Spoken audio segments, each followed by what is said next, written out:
Immigration. Why does this one word have the power to split societies apart? Send them back! Why does it dominate headlines in the US, Europe, India, Australia, and everywhere around the world? And why is it quietly the most important issue in the world right now? Immigration is everywhere in the headlines. It shapes elections, sparks protests, and divides nations. In the last decade, it helped decide the Brexit referendum. In the United States, it fueled Donald Trump's rise to power with promises of a border wall. In Europe, the refugee crisis brought millions fleeing war, and with it, a wave of political backlash. In India, citizenship laws led to a nationwide protest. For some, immigration means opportunity, diversity, and hope. For others, it means job loss, cultural change, and insecurity. That's why immigration isn't just a policy issue, it's a battle over identity, borders, and the future of nations. Why does immigration trigger such powerful emotions? Why do nations split over whether to welcome newcomers or to close borders? And why do ideas like the Great Replacement theories or fear of cultural decline gain so much traction even in societies built by immigrants themselves?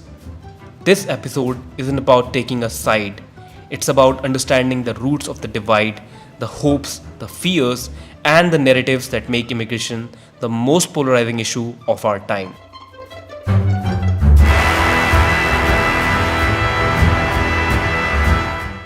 At first, immigration looks like an argument about economics, jobs, wages, housing. But if you look closely, the real battle isn't about money, it's about identity. Take Britain in the 1970s. When the economy was collapsing, some politicians only spoke about inflation and industrial decline. But Enoch Pearl went deeper. In his famous Rivers of Blood speech, he warned that uncontrolled immigration would not just drain jobs and housing, but would change the cultural fabric of Britain itself. This country, in 15 or 20 years' time, the black man will have the whip hand over the white man. At the time, many dismissed his words as extreme. Yet today, looking back, much of what he foresaw about the tensions and divisions arising from mass immigrations has proven accurate. He wasn't simply making a political point. He was raising an early warning about the importance of preserving identity, cohesion, and belonging in a nation. And this isn't unique to Britain. In the US, every major immigration wave has been met with cultural panic. Irish immigrants in the 1800s were called criminals and drunks. Italians were accused of bringing the mafia. Chinese immigrants were literally banned in the 1882 with the Chinese Exclusion Act, the first US law to prohibit immigration based on ethnicity. None of this was about wages alone. It was about the identity and fear of change. And here's where it gets interesting. Immigration is one of the few political issues where both sides aren't just debating policies, they're debating who we are as a people. For one group, immigration is a threat. It feels like losing control over culture, language, and traditions. Think about small towns in Europe where suddenly, in the space of a decade, the local school has children speaking 20 different languages. Or the neighborhoods in the US where entire industries shift from native-born workers to migrant labor.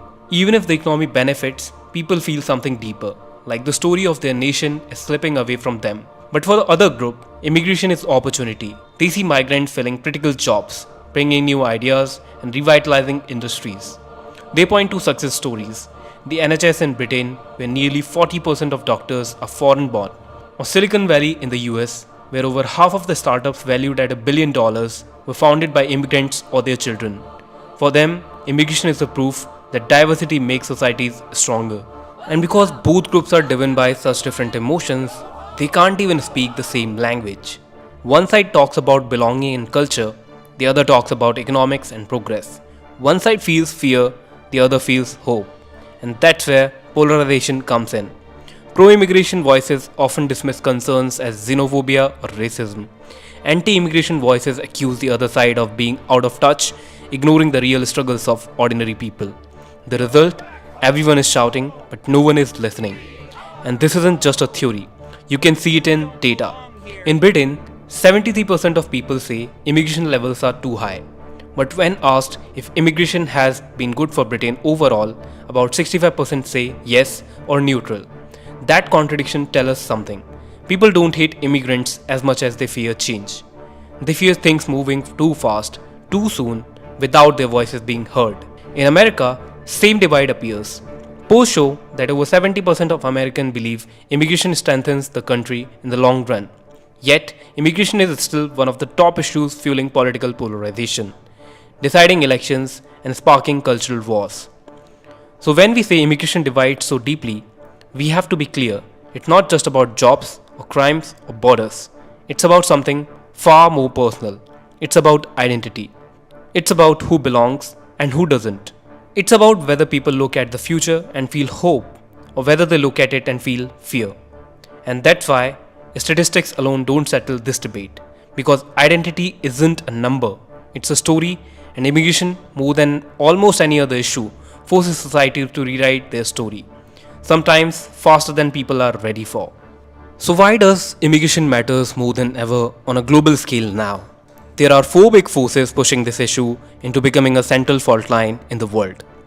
The first force is demographic change, the way populations are shifting age, fertility, and growth across regions. In many Western countries, birth rates have fallen below the replacement level, usually around 2.1 children per woman for years. For example, Germany's fertility rate dropped to about 1.35 in 2023, firmly in the ultra-low category. Southern and Eastern European states are facing especially acute problem. By 2050, 22 out of 27 European Union countries are projected to see declines in their working age populations. At the same time, the share of people aged 85 or older is projected to be more than double. Japan is another example. Its aging is among the fastest in the world. As of recent data, nearly 30% of the population is over 60, and projections suggest one third of the population could be 65 plus by 2060.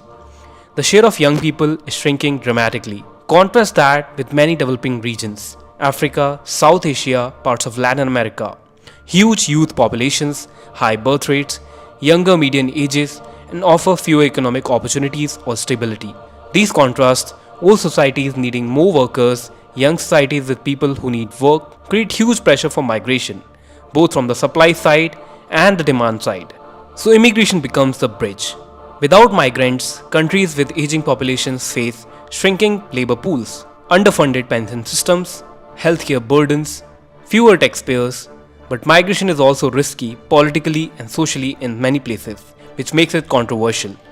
But you see why democratic pressure almost forces immigration into the center of global conversation now. Demographics lead directly into labor shortages. In many destination countries, certain industries can't find enough workers locally, and migrants are filling the gaps.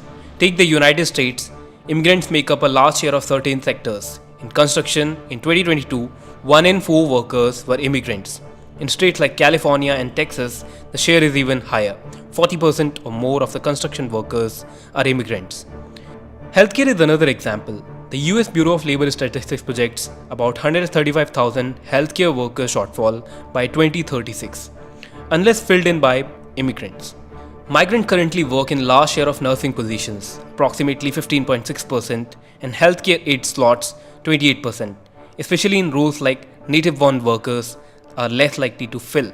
And not just US, there were about 167 million international migrant workers in 2022, roughly 4.7% of the global labor force. These workers are spread across many industries, but often concentrated in physically demanding or low-wage sectors like agriculture, construction, hospitality.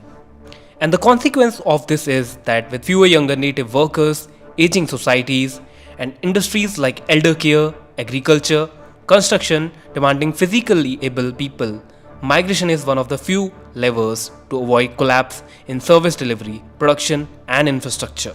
The third force is crisis, conflict, climate change, inequality, pushing people to move and sometimes forcibly. By the end of 2024, there were over 122 million people forcibly displaced worldwide because of violence, persecution, conflict, or human rights violations. These include refugees, internally displaced persons, or asylum seekers. Sudan is a recent example.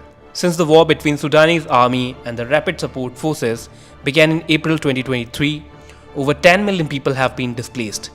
Some 7 to 8 million people displaced inside the country, about 4 million fled abroad or are in the neighboring regions. Climate and environmental disasters add another layer. At the end of 2023, there were about 75.9 million internally displaced people globally. 7.7 million of them were displaced due to disasters such as storms and floods. These crises don't respect borders, they spill over. They force countries to respond, sometimes with generous asylum policies, sometimes with harsh enforcement, sometimes creating mass humanitarian emergencies. All of this adds to the urgency. Governments can't pretend this pressure isn't real. The scale is record breaking and growing each year. Immigration today is not just about borders, it's shaping national stability itself. In many countries, it's a decisive election issue. Parties win or lose on promises of control, assimilation, or open doors. Governments shift policies fast, tightening visas, increasing enforcement, even building walls. These aren't small moves. They reshape societies. The economy feels it too. Immigrants pay taxes, fill jobs, start businesses. And if we talk about social cohesion, when migration is large or rapid, communities feel pressure too. Schools, housing, social services get strained, leading sometimes to backlash. At the same time, diaspora communities, migrant networks, transnational ties become more visible. Issues of identity, culture, religion, language, they come into political sphere. Demographic decline in many Western countries is pushing governments to consider migration as not just a policy, but survival. Without it, tax bases shrink, public pensions strain, health system age, GDP grows slow. For example, OECD warns that aging population in developed countries will significantly slow income growth by 2060, unless migration, later retirement, and greater workforce participation manage to compensate. Think about Germany. As of 2023, roughly 23% of Germany's population are either first-generation immigrants or children of immigrants. That's nearly a quarter of the country's people who may speak German, contribute to society, pay taxes, but whose identities often become part of political debate. That figure shifts perception. When nearly 1 in 4 people in a country is immigrant or born to immigrants, debates about us versus them are not abstract, they are lived. In many of these cases, fairness isn't just a moral idol, it's a crisis. How countries treat asylum seekers, whether they allow them legal pathways, whether refugees are integrated versus kept in camps or detention, whether their children get education, all become test cases of how fair a society can be. When political leaders or parties frame immigration in terms of protecting traditional values or preserving a certain culture, they force many citizens to decide, do I agree with that? Is change always loss? Or can it be growth? Politics makes it sharper. When far-right parties rise, skilled immigration falls. One study shows a 10-point rise in far-right votes cuts high-skilled immigration by 27% and low-skilled immigration by 16%. In Europe, after the 2015-16 refugee crisis, right-wing populist support surged. Even mainstream parties shifted tightening immigration to stay competitive. The result? Deeper divides in society. Sudden waves of arrivals strain systems. Border, housing, healthcare. Governments often respond with crackdowns, not integration. By mid-2024, Germany and Turkey each hosted over 3 million refugees or asylum seekers.